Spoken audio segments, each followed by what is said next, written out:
4 PM news network में दोस्तों आपका स्वागत है। मैं हूं आपके साथ राशिद ज़हीर। बिहार में एक प्रक्रिया चल रही है कि साहब ये वोटर लिस्ट में ये बंदा मर चुका है, जिंदा है, पलायन कर गया है या नहीं, समझ में आती है बात। करने वाला कौन है? चुनाव आयोग। उसके अंदर किस प्रकार की वो प्रक्रिया इस्तेमाल कर रहा, वो एक बाकायदा सवालों के घेरे में है। लेकिन जनाबे मन, आपके घर में तथाकथित ऐसे ग्रुप्स जो हिंदुत्व को सपोर्ट करते हैं, घर में घुस करके ये पता करने लगे कि ज़रा अपनी नागरिकता का सबूत दे दीजिए। पुणे के अंदर, कारगिल के अंदर शहीद हुए घर में, शहीद के घर में घुसे ये दरोगा और बोले ज़रा कागजात लाइए निकाल करके। अब ये लोग भी ये काम करेंगे।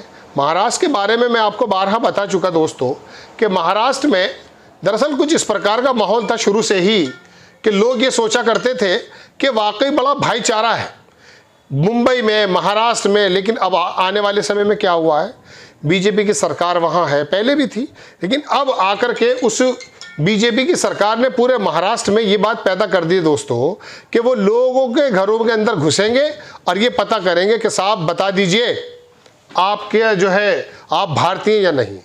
महाराष्ट्र का बंदा ऐसा ज़्यादा निर्मम नहीं था। निर्मम तो पूरे भारत के लोग भी नहीं थे। 3-4 खबरें इससे मिलती जुलती हैं, वो मैं आपको दिखा रहा हूँ। शमशाद शेख है साहब, इनकी तस्वीर भी देख लीजिए आप।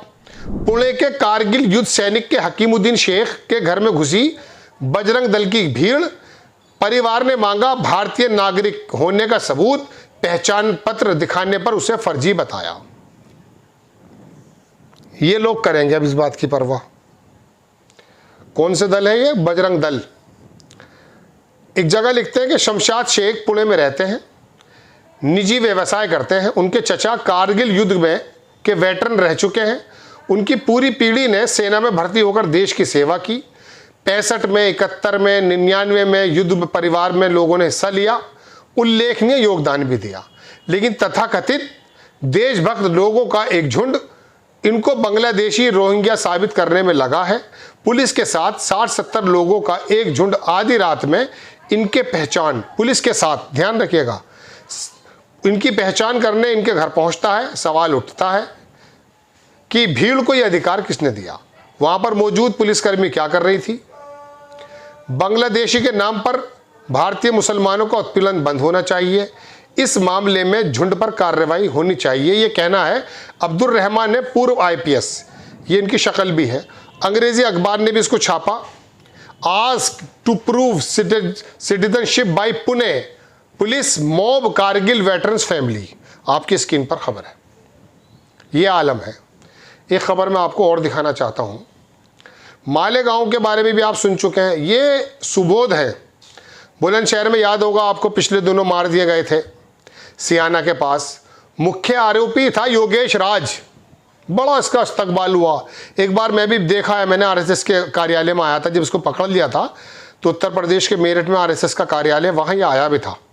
योगेश राज उस समय का बजरंग दल संयोजक था। उसका और उसके साथियों का मकसद था बुलंदशहर में गोकशी के नाम पर बड़ा दंगा करना, जिसे शहीद इंस्पेक्टर सुबोध कुमार ने अपनी जान देकर विफल कर दिया। और याद रखिएगा, उस समय दंगा करने की बात थी जब बुलंदशहर में एक तबलीगी इज्तिमा था जिसके अंदर 60-70 लाख लोग मौजूद थे। वो दंगा कर भड़क जाता। आज़ाद भारत का सबसे बड़ा दंगा देखने को मिलता आपको, क्योंकि एक जगह इतना एक वर्ग का आदमी इकट्ठा है और आप मारकाट शुरू करा देंगे, होगा क्या?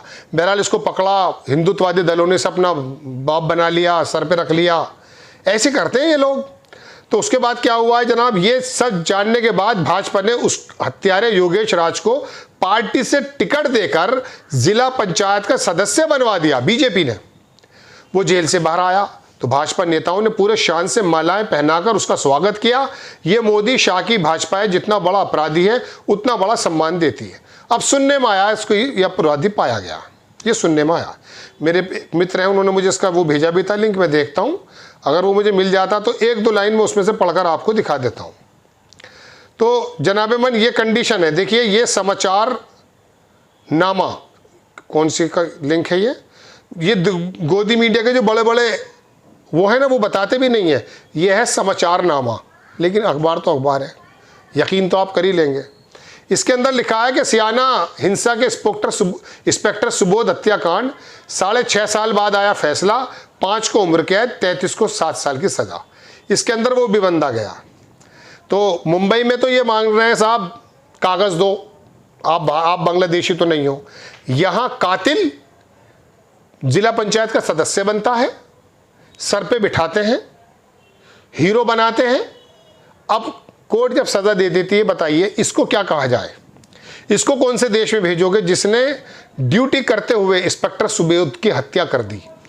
उन दिनों याद है उसका बेटा दिल्ली में इंजीनियरिंग कर रहा था, गालिबन वो आया था, बिल्कुल स्लिम ट्रिम लंबा सा लड़का, ऐसा चुपचाप खड़ा था। उसकी वाइफ, क्या आलम। मैं आपको क्या बताऊं दोस्तों, देश पे मरने वाले हेमंत करकरे कभी याद आते हैं, कभी कोई और याद आ जाता है, लेकिन इन लोगों की कभी कमी नहीं महसूस हुई। अब इनके जाल उन जगहों पर भी हैं जहां पर भाईचारा बड़े चरम पर था। नासिक, पुणे, महाराष्ट्र, अरे क्या शानदार शहर है साहब। लेकिन ये दल नफरत की आग वहां पर भी फैलाते जा रहे हैं। मुझे जब महाराष्ट्र की बात याद आती है तो मुझे वो भी हेमंत करकरे का नाम मेरे मुंह से निकला। एटीएस जब तक जांच कर रही है, प्रज्ञा ठाकुर आरोपी थोड़ी दिखाई दे रही है, और जैसे ही जांच एनआईए की तरफ आती है 360 डिग्री में जांच मुड़ जाती है। अब जमायतुल उलमा के मौलाना भी आए कि मालेगांव के जो आरोपी को बरी कर दिया गया है, और महाराष्ट्र सरकार बरी होने के बाद सुप्रीम कोर्ट नहीं जा रही है, लेकिन वहां जो ट्रेन के ब्लास्ट में बंदे छूटे हैं 19 साल बाद, जैसे वो बरी हुए फौरन सुप्रीम कोर्ट पहुंच गए। ये कौन है? ये हिंदुत्ववादी दल और जो सरकारों की एजेंसियां जिसके इशारे पर काम करती हैं, ये दोनों एक हैं। इनका काम है भारत की बुनियाद को ख़त्म कर देना। इस तरह के हिंदुत्ववादी दलों को आगे बढ़ा करके हमारी और आपकी हारमनी को ख़त्म करना। ये तो शुक्र मानिए बड़ा तबका, बहुसंख्यक वर्ग का इंसाफ पसंद है, वो फैला हुआ है, वो इस इंसाफ की नज़ीर को कायम रखता है। वरना मैं आपको दोस्तों बता दूं कि ये हकीमुद्दीन शेख या शमशाद शेख के घर में नहीं घुसे, ये 20 करोड़ विशेष समुदाय के घरों में घुसने की तैयारी कर रहे हैं। महसूस तो करा दिया सबको। अब बांग्लादेश, उसमें बंगाल में देखिएगा, ये एसआईआर शुरू होने वाली है, वहाँ 28, 30, 32% विशेष समुदाय के लोग हैं। यहाँ तो तेजस्वी का नाम कटा है, जैसे सुबह से खबर बन रही है बहुत बड़ी। बंगाल में देखिएगा क्या होगा। ये देश में अमन चैन रहने नहीं देंगे, जबकि इनका पापा धमकी दे दे के बार बार कह रहा कि रूस से तेल बंद करो, और हमने बंद कर दिया है। आपको खबर कैसी लगी अपनी राय कमेंट्स बॉक्स में ज़रूर दीजिए। चैनल को सब्सक्राइब कीजिए, शेयर कीजिए। नेक्स्ट टाइम मैं किसी खबर के साथ हाजिर होता हूँ। जय हिंद।